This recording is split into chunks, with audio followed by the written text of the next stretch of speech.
Guys, you know I love Barbell Apparel. Their hoodies are amazing and their pants fit perfectly. If you're in shape and you have trouble finding clothes that fit, look no further. Right now, Barbell Apparel is running their biggest sale ever. Get any of their jeans, chinos, or anything pants for $99. That's $50 lower than usual. They've sold out for 8 years in a row. So be sure to head over there and get yourself some awesome athletic clothing before it's gone. That's barbellapparel.com or just click on the link below. Oh, my phone won't stop, guys. I'm getting lit up on the issue of gambling and the UFC. I'm getting asked all these questions about it. And there seems to be where somebody really wants some fire going on. We had a fighter over the weekend, and he was the underdog. And he goes out, he lost the fight in the very first round. His knee gave out. It's one of these situations where his knee hurt, whatever that was. You tear your knee, you blew your knee out, your ACL, MCL, whether he goes down, he's got to wave the fight off, and this is in the very first round. Now, he was the guy in question. He was the underdog to start with.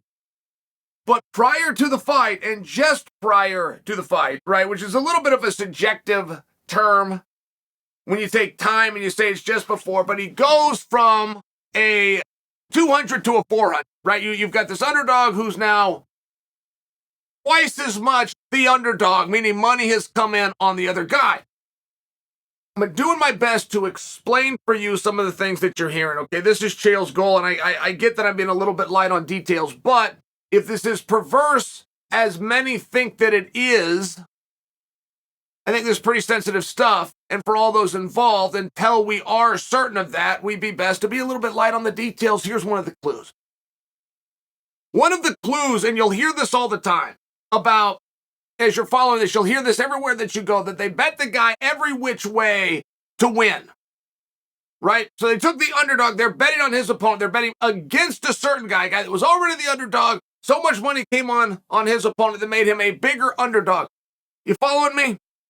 But when you go and bet, particularly if you do this online, you'll get capped off. You can bet on your fighter to win $500, but you could parlay that with another guy for $500, or you could bet that it goes more than one round for $500. See, every single place that you switch, that's a very common number online, is 500. But you can change the bet.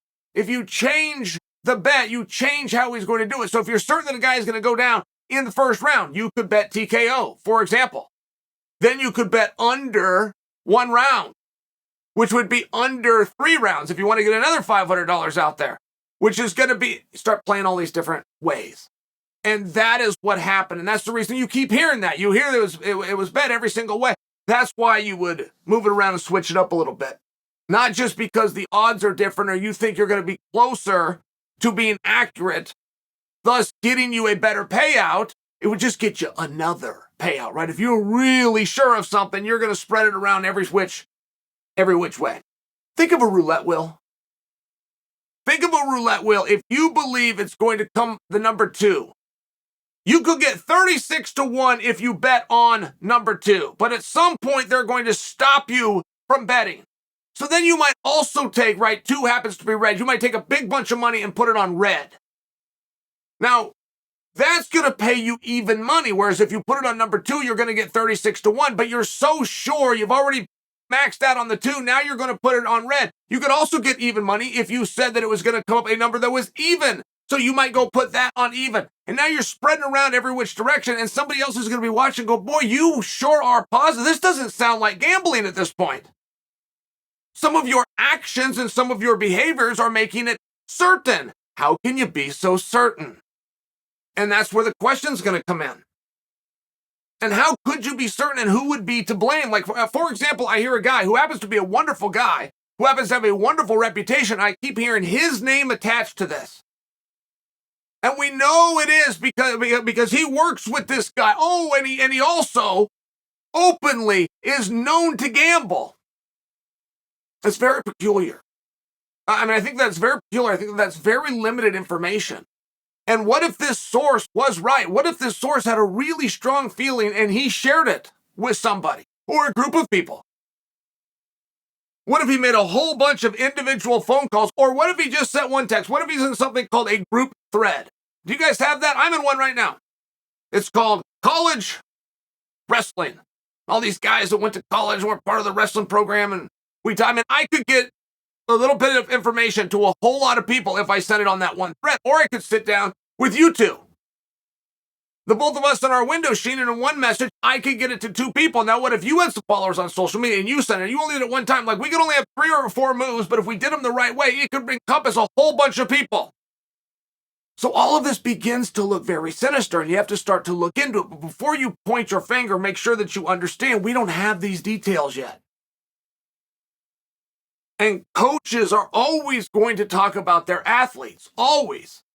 Somebody's going to come out, hey, how's he looking? Hey, how's he feeling? Yeah, pretty good. Just imagine, guys, I'll tell you a scenario.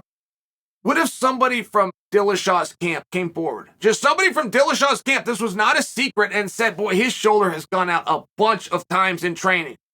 Let's say you got a bright idea because of that. You might think you've just got a little inside information, wouldn't you? Now, what are you going to go and do with that? And if you did act on that, would that be in bad faith? What would be wrong about having some inside information? How was it presented to you? Who was it presented to you by? Was it just dialogue and just discussion? And what if it went the other way? Oh my goodness, this guy's running. We timed some things. His bench press is higher than ever. His time on a 1-mile run, he shaved it down by 5%. He's never looked better. What do you do, right? I mean, this at some point it's just dialogue. At some point you're just talking. And at some point, it's pertinent information to a contest that's being gamed on. I'm just sharing with you guys, we're nowhere near that. We're nowhere near that, yet I've seen a name of a very good guy, a very good and honest man. I've seen it drug through. And I don't like that. I don't think that's fair. It's certainly not right for now. There was a time, I remember this one, Kimbo Slice. Kimbo Slice, rest his soul, fought Seth Puccizelli. They're out there fighting. They're out there. Kimbo's this great big heavyweight. He's the star attraction, and Seth was a tough guy, but he was anything but a heavyweight, and they're out there, boom. Seth throws a jab, and the jab hits Kimbo, and Kimbo goes down, and he never recovers. First round knockout via a jab. And it was confusing. It was surprising. It isn't what we thought that we would see in any realm, that Seth had that kind of power, that Kimbo was going to take that kind of a shot, that a jab as opposed to a cross. I mean, I could go on and on about all the things that surprise us. Guys, there's things that happen every single day in life that other people do that surprise us. What kind of evidence is that? Well, Kimbo's from Miami. And just prior to that fight, a number of hours, a $500,000 purchase came in on Kimbo to lose in the first round. And the bet was placed from the same city that Kimbo lives. That's not a lot. I will admit for you, that's not a lot. Miami's got a lot of people, and a lot of people believed in Seth and thought that Seth could do it early. But when you had all these things tying together, there was an investigation, and something was launched even with the FBI. If you want to hear more about that story, go out and look it up. You can Google those words. The way I remember it, though, I think the guy got paid on his $500,000. I don't think they tied it into Kimbo, a relationship, or anything corrupt. That's how I remember that. Sharing with you guys.